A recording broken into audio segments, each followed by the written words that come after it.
Walang kinikilingan, walang pinoprotektahan, walang kasinungalingan, serbisyong totoo lang. Wish ko Magandang hapon po mga kapuso. May panahon daw para sa lahat ng bagay. Panahon ng pagluluksa ngayon para sa pamilya ni E.J. Carl na namatay dahil umano sa fraternity hazing. Saksi naman si Jerry Austria sa bawat tagumpay at pagkatalo ng NBA legend na si Chris Webber. Magkaroon din kaya sila ng tsansa na magkita at magkasama? Buong Pilipinas ay nakatutok sa pagrampa ni Venus Ra. Gaya ng barkadahan nito na talaga namang todo suporta sa ating kandidata. Abangan ang major sorpresa sa buhay nila. Oras na muli para tayo magsama-sama dito sa Wish Ko Lang. Dear Wish Ko Lang, ako po ay sumulat upang humiling na makita at makausap ko ang aking idol na basketball player na si Chris Webber. Pupunta raw po siya sa Pilipinas para maglaro ng exhibition game. Kaya lang po, wala po akong pambili ng ticket. Likas daw na mahilig sa basketball ang mga Pinoy. Lalong-lalo na sa pinakasikat na liga sa buong mundo, ang NBA o National Basketball Association. At hindi pa huhuli si Jerry Austria sa hanay ng mga basketball fanatic. Kung iba, nahilig sa pag-dribble at shoot ng bola, siya sa pangongolekta ng NBA cards nagsimula ang lahat. Nagko-collect kasi ako ng NBA cards before, yun yung uso. So, siguro from grade 4 to grade 6, yun yung hobby ko. Doon naman ako nagsimula sa NBA. Pero take note, hindi lang NBA ang kinahuhumalingan ni Jerry. Pati collegiate basketball ng Amerika, sinusubaybayan niya. At doon na nga niya unang nakita ang idolo niya sa basketball, ang power forward na si Chris Webber. Nakilala ko siya nung naglaro siya sa Washington Bullets. Doon ko siya simula nagustuhan. Pero kahit nung college, nakikita ko na rin siya sa mga article. Mula noon ay tinutukan na niya ang career ni si Webb. At kahit ang araw retirado na ito mula sa NBA, sinusundan pa rin ni Jerry ang mga latest na balita tungkol sa kanyang idol. Member ako ng fan page ni Chris Webber at in-accept naman ni Webber. Kung inad ko siya, sabi ko, good luck, see you in the Philippines. Sabi ko, kaya hindi nagre-response. Dapat siguro'y see you soon ang sinabi ni Jerry dahil ilang araw na lang at darating na si Webber sa Pilipinas. Ito yung poster nung event na mangyayari sa Friday, yung NBA Asia Challenge 2010. Pupunta si Chris Webber, kasama niya yung mga ex-NBA player katulad ni Mitch Richmond, Glenn Rice, and Gary Payton. Makakalaban niya yung mga retired PBA player na ito, sila Atoy ko. Kaya lang, nasupalpal na raw agad ang plano niyang makita ng personal si Idol. Hindi ako makapanood dahil nakikita niyo yung presyo. Ang pinakamalapit, pinakamahal is 2,600 pesos. Hihintayin ko na lang sa TV pag pinalabas nila. Nakaisip ako ng paraan, baka sino makakatulong sa akin para makamit ko yung pangarap ko na makita siya at makausap, makapagpa-autograph sa kanya. Number 1 fan niya ako. Suotin ko yung jersey, kung ano mang pwede kong dalhin, mapakita sa kanya para ma-prove sa kanya na number 1 fan niya ako dito sa Philippines. Susubukan namin ipatikim kay Jerry ang katuparan ng kanyang wish. At araw ng Huwebes, isinama namin siya sa press con ng Asian Basketball Challenge 2010 dahil andun daw si Chris Webber. Punta na kami sa Mall of Asia, sana makita ko si Chris Webber. Excited na ako, gusto ko na siya makita. Kasama ko yung misis ko, pati yung anak ko.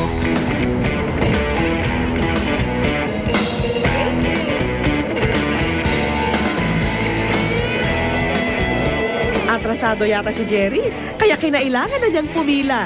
Bit-bit ang layout na ginawa niya. Nagbabaka sakaling mapapapirma kay si Webb. Ito, dala ko yung ginawa kong layout para kay na si Web, napapirmahan ko para sa kanya.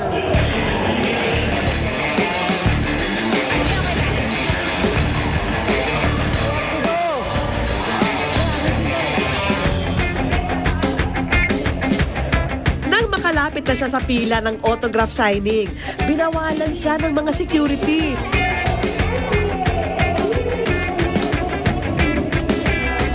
Hanggang sa napilitang makaakyat sa entablado. Naku, baon siya may payata ang pagkakataong makita ng malapitan ng kanyang idolo. Nakikinig ako. Hey, man!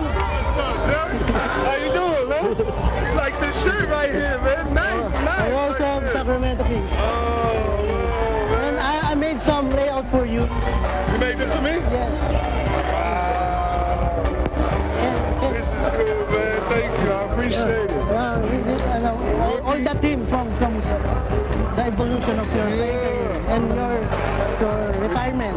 Wow. That's my favorite teammates of yours. That's cool, man. That's the best teammate. I'm gonna put this at home on my wall. I'm gonna put it on my wall at home. You like Thank it? you very You much. like I like it a lot. I love it. Thank you very much. Thank you. My wife and my son. Hello. Hi. Nice to meet you. What's up, man? Parang naka-grand slam si Jerry. Una, nakausap at nalapitan niya ang kanyang idol. Pati ang kanyang pamilya, kanya na rin ipinakilala. How do I spell your name, Jerry? Jerry. Pangalawa, napirmahan ang kanyang poster at jersey. Wow. My jersey. Too. Yeah, boy, let me do it right there.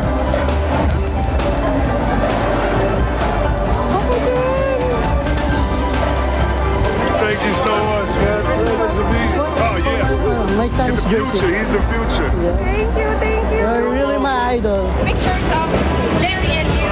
Wow, yeah. This is cool. Get in here, Jerry. Let's take a picture with it. It's unbelievable. Wow, man. Thank you. Yo, Jerry. I got it. Oh, thank you. I got it. Wow, So thank these you. are for you, okay? This is real. Yeah, I'll see you tomorrow, baby, Thank okay? you, thank you. Make sure you come to the game. Yes, Thank you definitely. guys, all right? Thank you, thank See you, you tomorrow. See you tomorrow, big fella. Thank you, man. All right, Jerry. Dumating na ang araw na pinakahihintay ni Jerry, ang mapanood ang kanyang idolo sa Asian Basketball Challenge 2010. Kung dati, sa TV lang napapanood ang moves ni Weber, ngayon, personal nang makikita ang husay ng NBA legend.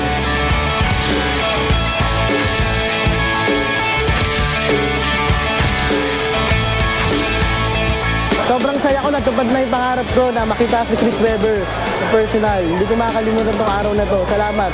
Thank you. Ito si Webber. Meron na akong matatago, collection ko na to. Kung isusuma ang mga nangyari kay Jerry, para siyang naka 3 points na, foul counted pa. Wish ko Ang mga naglahong pangarap ni EJ Carl dahil sa pagsama sa sinasabing kapatiran na nauwi sa karahasan. At mamaya, Sorry. Pero I will try my best na ibalik kung ano man po yung Venus natin na sinasabi. bahay, eskwela, trabaho, sa mga ito lamang daw umiikot ang mundo ni EJ Carl Insha. Kaya kalunos-lunos isipin na sa morgue inabutan ng kanyang pamilya ang bugbog sarado at walang buhay na katawan ni EJ. Balang araw, makapagtatapos ako sa pag-aaral at may aahon ko kayo sa kahirapan. Ito ang pangakong pinanghahawakan ni Tatay Oscar mula sa kanyang anak na si EJ Carl. Isang estudyante ng University of Makati ang natagpuang patay sa isang bangin sa Pami, Laguna. Puno na mga... Pero nitong nakaraang linggo lang, biglang nabali ang pangako ni EJ, kasabay ng pagkitil sa kanyang buhay. Biktima umuno ng fraternity hazing ang 19 na taong gulang na si EJ Carl Insha. Bukod sa pangarap ko sa akin, nangarap din yung anak ko. Para bang makita mo na binabo yung anak mo. Makita mo yung likod, yung harap, lahat. Para bang hindi hazing na yung pagkakaano eh. Parang pinatay na akala mo baboy. Yung sa akin, my part, hindi yung awang umano sa akin eh. Hindi awain dumating sa akin, dun sa anak ko. Yung galit, parang gusto kong manuntok ng araw na yun eh. Pangatlo sa 7 magkakapatid si EJ, pero bunsoy ang tawag sa kanya ng pamilya. Taong 2006 nang lumuwas ng Maynila si EJ mula Iloilo. Sinundan niya ang ama at 4 pang kapatid na una nang nanirahan sa Maynila. Kaya dito na rin ipinagpatuloy ni EJ ang kanyang pag-aaral. Tunay na ngang aktibo at maraming ginagawa ang binata. Bukod sa pagiging second-year electrical at building management student, may iba pa itong pinagkakaabalahan. Hindi mo po makikita agad sa kanya na ganun po siya. Kasi nga po tahimik lang po siya sa room. Pero po, yun po, magaling po siya sumayaw. Pag may inutos dyan, wala na siyang itatanong, gagawin niya kagad. Tapos sobrang tahimik na bata yan. Pero lahat ng mga plano, pangarap at pagpupursige ni EJ, lahat nabaliwala. Kaya ang mga kamag-anak at kaibigan niya hindi matanggap ang malagim na sinapit ng kanilang mahal na bunso. Ako, di ko malimutan yung mga gawa ng batang yan. Kaya tuwing maalala ko, nagtutulo ang luha.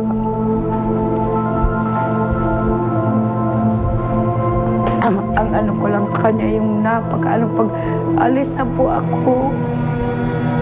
Pagdating niyan, sisigaw, Lola, dito na ako.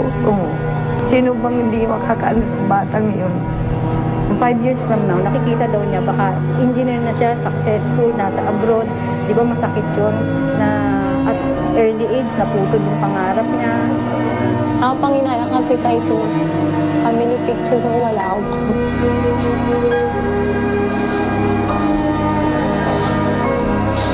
So kahit sa Ano? Kasi mas maganda ko sana kung buhay. Lahat nakangiti sa picture, hindi ko yung umiiyak. Pero kung nagdadalamhati ang buong mag-anak sa pagkawala ni Bunsoy, higit na nagluluksa ang taong nagbigay buhay sa kanya, si Nanay Margarita. Iyak lang ako ng iyak. Ano ba sila na tingin sila kung bakit umiiyak ako. Yung maalala mo ba na sinabi niya mo talaga, tutulungan kita. Aahon din tayo. Yung pag-asa na inaano niya sa akin. Tapos sabi ko yung anak ko na marami plano sa buhay, yung ambisyon niya. Pansamantalang nakikibalita si Nanay Margarita sa mga lokal na pahayagan dito sa Iloilo. Mula nang naiburol kasi ang anak, hindi pa rin niyang magawang lumuwas ng Maynila dahil kulang pa raw ang kanyang pamasahe. Sabi ko sa kanila, wala akong kapera-pera. Tapos sabi ko, nag-aantay pa ako kung sino tutulong.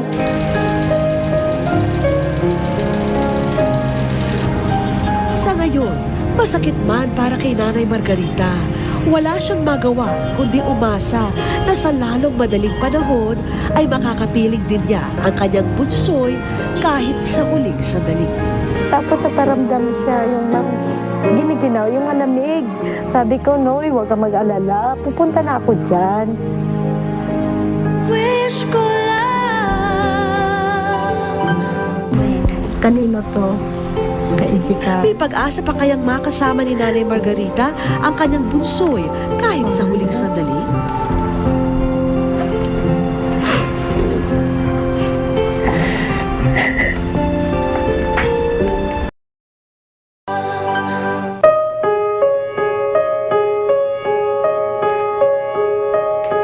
Muli naming binalikan si Nanay Margarita sa kanilang tahanan sa Iloilo.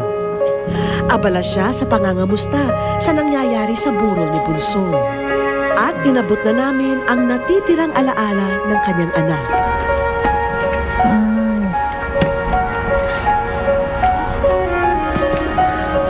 Kasi Noni,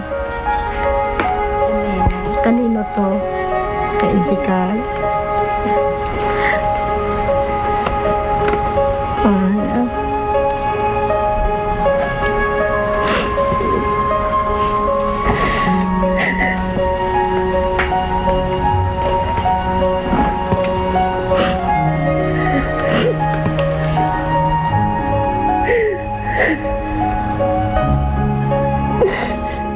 Noy,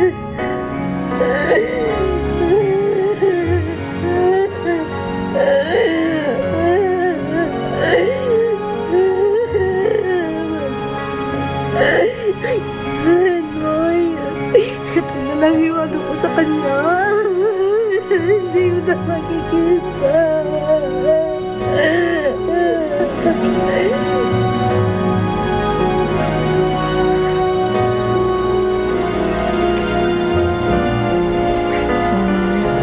Ay, salamat. Saka Noy, huwag kang, mamaya nandyan na kami. Talagang mahal ka namin ng kapatid mo. Ganun yung pagmamahal mo sa amin. Bago lumuwas ng Maynila, humingi sa amin ng konting oras si Nanay Margarita para maipagluto niya raw ng espesyal na pasalubong ang kanyang bunsoy. Paborito raw kasi ni bunsoy ang kanyang mga homemade cake.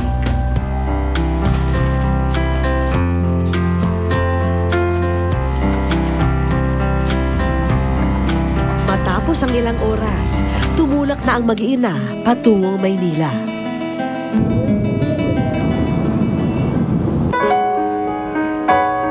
Habang sa burol, tila umaasa rin si Tatay Oscar sa pagdating ng asawa dahil batid niya na yun ang ikasasaya ni EJ, ang makitang buo ang kanilang pamilya.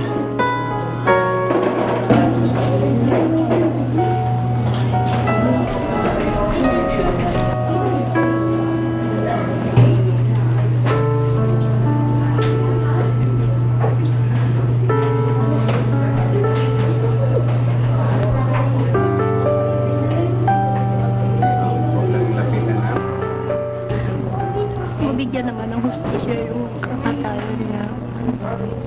Siyempre, sinira nila yung ano ng anak ko, yung gusto niya sa buhay, yung kasama kami, parang pag nakatapos siya, may trabaho siya, pagkatapos iahon niya kami sa mga ano niya ba sa buhay. Eto, nakumpleto nga kami, kaya lang nabawasan naman ng isa. Baka siguro nararamdaman niya na rin, baka matahimik na rin siya.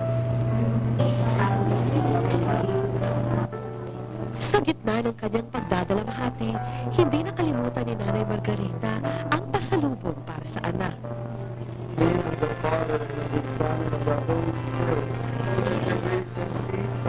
Sa pangunguna ng isang parish priest ng Makati, isang misa ang aming inialay para kay EJ. Marami ang nakiramay. May kamag-anak, kaibigan, kaklase, guro, at mga katrabaho. At sila'y nag-alay ng panalangin. Iisa ang dasal ng lahat na makamit ang hustisya para kay EJ.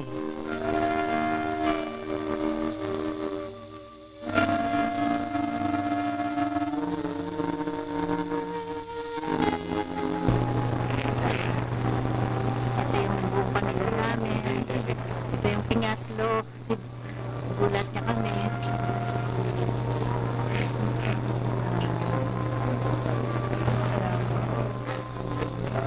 Bilang haligi ng tahanan, isang panawagan ang ipinaabot ni Tatay Oscar ng gabing yun.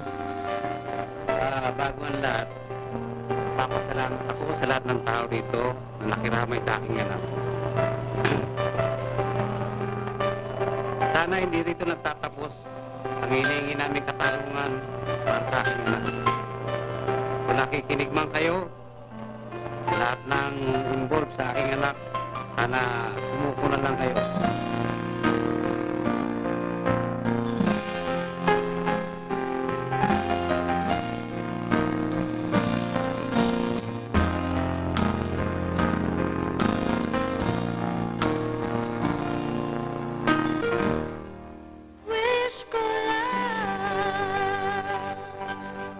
Abangan ang pang-YouTube na pagkikita ni na Venus at ng mga major fans niya.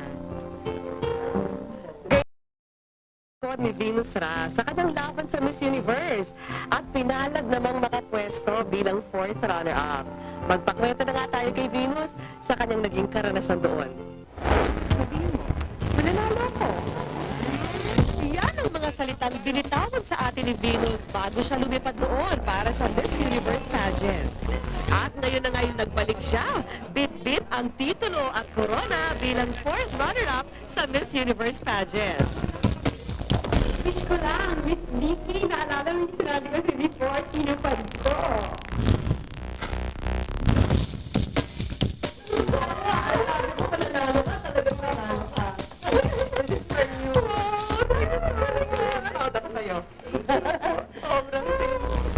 Naging matamis ang muli naming pagkikita ni Venus.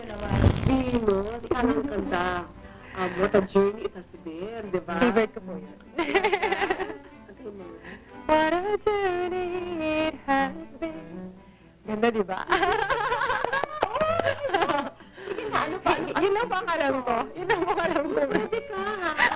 Ang galing na. Kantahin mo nga. Wish ko lang. Sige, wish ko lang. Wish ko lang. Oh, di ba? Yay! Palakpakan! Diba? Pwede to. Ayan, sige. Bago tayo magsimula, narito ang isang munting balik-tanaw sa mga pinagdaanan mo. At siguro ngayon, iba, no? Pag napanood mo yung mga pinagdaanan mo, siguro. At syempre, bukod sa mga kwento niya tungkol sa Miss You, napag-usapan din namin ang una naming pagtatagpo dito sa Wish Ko Lang. Dito na bumuhos ang emosyon ni Venus. Lalo na nang mapag-usapan ang tungkol sa kanyang ina. Anong pinaka-touching part nitong video na to na habang pinapanood mo ngayon? Yung si mama ng palay, tapos parang sinasabi ko na ayoko na ulit maranasan nila yung mga paghihirap nila before, nung mga bata pa kami, na parang ganun pala kami dati, na parang kasi po nung umalis ako, nung pumunta ako ng Miss Universe, parang ang tagal nga rin po. Sobrang na-miss niya daw ako. Parang gusto ko na rin kitang, nami-miss ko yung mga paglalambing mo dati. Nalambing ka kasi sa mami mo. Sobra po. Tapos ngayon medyo pagpagod ka kasi, parang wala ka rin masyadong time. Tapos gusto mo matulog na lang. Parang siguro gusto niya rin before matulog, maglambing-lambing muna kayo. Tapos hindi ko na masyado nagagawa yun. Sorry.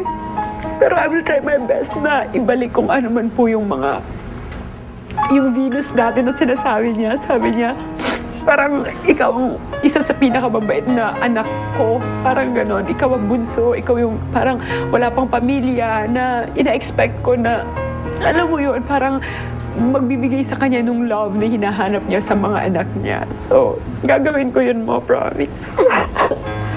So ngayon, anong nakikita mong dahilan? Di ba sabi natin, parang every crisis happens for a reason. Anong nakikita mo? Siguro po ito, yung blessing na binigay ni God, yung pagkapanalo sa Miss Universe. Siguro hindi man yung crown, pero at least yung prestige, yung honor na nabigay ko po sa bansa natin. You think this would have happened pa rin kahit na, let's say, wala kang pinagdaanan, mga paghihirap sa nakaraan? Siguro pwedeng mangyari, pero hindi ganun katamis. Hindi mo ganun mafe-feel na ang sarap-sarap pala ng buhay. Parang sa lahat ng pinagdaanan ko, ang dami-daming tumulong sa akin, ang dami-daming taong nakiramay sa akin. Parang ang sarap sa pakiramdam na balikan mo yung mga situations dati. Hindi mo iisipin na parang kinu-curse mo yung situation, sana hindi nangyari sa akin to. Pero pag binabalikan mo, parang kahit pala nangyari sa akin yun, okay lang. Kasi ang saya naman ngayon. Bukod sa pagiging top choice sa website ng Miss Universe pageant, isa si Venus sa mga pinaka-pinag-uusapan ngayon sa internet.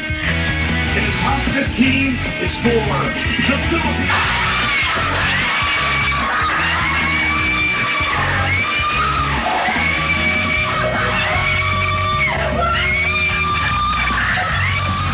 Kumalat din ang video nito ng mga fans niyang bading. Lumagpas na nga sa 1 milyong mga hit o nakapanood. Pero hindi namin akalaing ang newest sensation pala sa YouTube ay mga yappy o young professional. Si Martin, 23 years old, stylist at young designer. Si VJ, 25, nanalo sa isang reality show at isa ring sikat na designer. Si Lex, 28, isang travel agent. At si Alec, 28, isang banker. Iba't iba man ang kanilang propesyon at madalas na walang oras na magpahinga. Naging ritual na nilang manood ng Miss Universe ng sama-sama.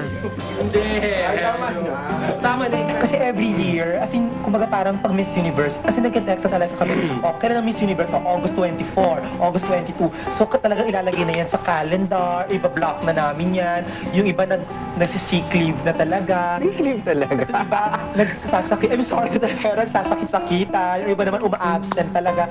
Kasi we feel na parang once in a year lang ang Miss Universe and enjoy talaga kasi siya manoorin. This year, our experience this year was totally different. And Kasi- our reaction was different kasi from the start pa lang, since day one, when we saw Venus ng Pilipinas. We have strong hope. Yeah, sobrang taas ng expectations namin sa kanya na she will do well in Miss Universe and Normal lang daw na maituturing para sa kanila ang nasabing video. Magkataon lang na naisipan nilang i-document ang kanilang panunood. Kasi iba kasi yung feeling kapag nanonood ka na magkakasama kayo, kaya sa mag-isa ka lang nanonood sa TV na chinichir mo yung sarili mo, kaya compared na magkakasama talaga kayo na kampasan kayo talaga ng una, talaga ano ganyanan talaga kayo. Mas masarap yung feeling na yun, mas na-enjoy yung talaga. share niyo yung list niyo. And it's also a bonding moment. Pero hindi nila maikakaila ang pagmamahal nila sa mga beauty contest, lalo na nang masubaybayan nila ang buhay ni Venus. Ang bukaw ay sumasagisag ng kapayapaan at ang pula ay sumasagisag ng katapangan ng mga Pilipino. Maraming salamat. Maraming pero at the same time, marami din naman nagmamahala sa kanya. Pero hindi yung taga dito. Hindi yung taga dito. Siyempre, kumbaga parang alam kasi nila na strong si Venus, di ba? So, they're doing their best para siraan talaga si Venus. So, siyempre mga kami, hindi kami papayag. So, super tanggol to the maximum level talaga. Okay. We love you, Maria Venus Rock 22 Philippines!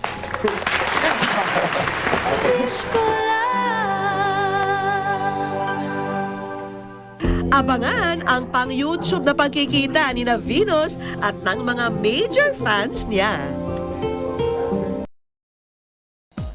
Inibitahan namin si VJ at ang kanyang mga kaibigan sa isang mini-interview kuno. At si Venus naman, pansamantala naming ihiniwalay sa kakatapos lamang na interview. Ayan, hindi po alam ni Venus ang mga mamimit niya ngayong hapon at hindi rin nila alam na mamimit nila si Venus ngayong hapon. Kaya abangan nyo ang major na sorpresa namin para sa kanilang dalawa.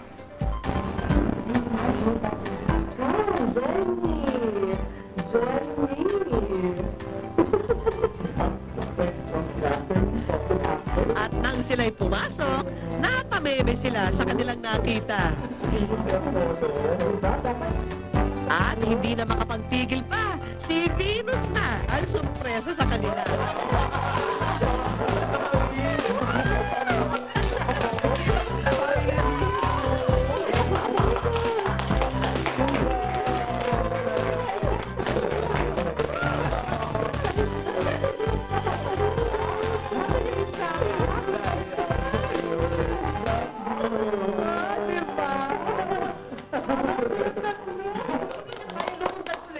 Dito namin napag-alaman na kilala pala ni Venus ang ilan sa kanila.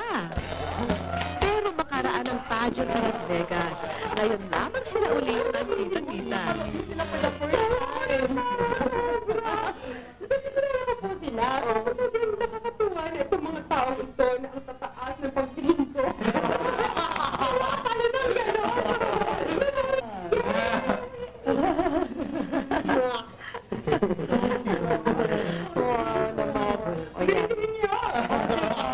Ayun na ang mga pictures. Hindi na nila pinalampas ang pagkakataong nakabanding ang ating beauty queen. Muli, sa kabila ng mga pagsubok sa buhay, napagtagumpayan ni Venus ang inaasam na pangarap.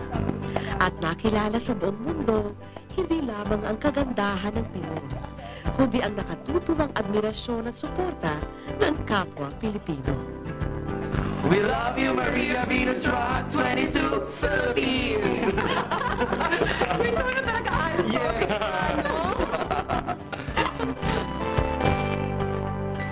Araw-araw ay pinagsisikapan po namin basahin ang lahat ng inyong mga sulat. Ngunit sa dami po ng dumarating na liham, hindi po lahat ay agad naming natutugunan o mapagbibigyan. Basta huwag po kayong mawala ng pag-asa dahil malay nyo, kayo rin ang aming mapili. Hanggang sa susunod na Sabado po, ako po si Vicky Morales. At ito po ang Wish Ko Lang. Wag na wag kang susunod.